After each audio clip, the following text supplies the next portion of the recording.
පුක දීලා තියෙන්නේ මේක තමයි පළවෙනි සැරේ මම දන්න තරමට. හැබැයි අපි මිනිස්සු hina වෙනවා ජනාධිපති පුක දීපු ධර්මයට. අපේ තයි පොංගල් කියලා එකක් තියෙනවා. ඔයගොල්ලෝ දන්නවද දන්නේ? ඔයාලගේ පොයා දවස්වල වගේ අපේ අලුත් අවුරුදු වගේ අපි හිර කියන්නේ සන්. එයාව දෙයියෝ විදියට අපි හිතාගෙන තයි පොංගල් වලට දෙවෙනි දවස දෙන්නේ හරකාට. මම දන්නවා හරකාට කරන දවස්වල ජනාධිපති හිටියා. අපි පොංගල් කියලා එකක් සෙලිබ්‍රේට් කරනවා. ඒක දෙමළෙන් කියන්නේ පුක කියලා. ඒකට වෙන වචනයක්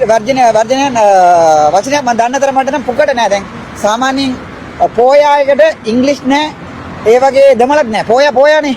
ඒ වගේ පුක තමයි කියන්නේ.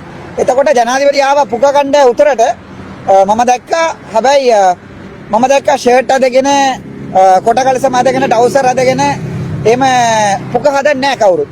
උතර ගිහිල්ලා දැන් මම සමහරලාට අපේ සිංහල ජනතාව හිතනවා මම මේ කුණුවරපු කියනවා කියලා. PUKKI කියලා Google එකේ ටයිප් කරලා බලන්න දෙමළෙන් පුක කියන්නේ ඒ කෑමට. ඒ පොංගල් කියන ඉවෙන්ට් එක. පොංගල් දවස්වල අපි හදන කෑම කියන්නේ පුක. එතකොට ජනාධිපති ආවා එදාට පුක කන්න හැමෝටම පුක දුන්නා. ඊට පස්සේ මම දැක්කා අනිත් දවස හරකාට හදන දවසත් ඉඳලා පුක කෑවා. හැබැයි මට එකක් කියන්න තියෙන්නේ මම එකක් ඇව්වා අපේ සිංහල ජනතාවට කියන්න කැමති උතුරේ මිනිසුන්ට මාර විදියට බොරු පොරොන්දුවක් දුන්නා තමයි මම විශ්වාස කරනවා ජනාධිපතිමණිව ඕක වගේ ඇවිල්ලා ජෆ්නා වලට පුක දෙන්නේ නැතුව අපි මිනිස්සු ඇති වෙන්න පුක කාලා තියන්නේ.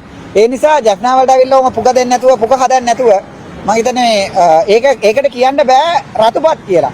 අපිත් ඕගොල්ලෝගේ කිරිබත් කනවා රතුපත් කනවා. ඒක සාමාන්‍යයෙන් හදන්නේ රතුපත් එකට අපි කිරි ටිකක් දැම්මම ඒක රතුපත් නැත කිරිබත්. මේක ඇවිල්ලා පුක.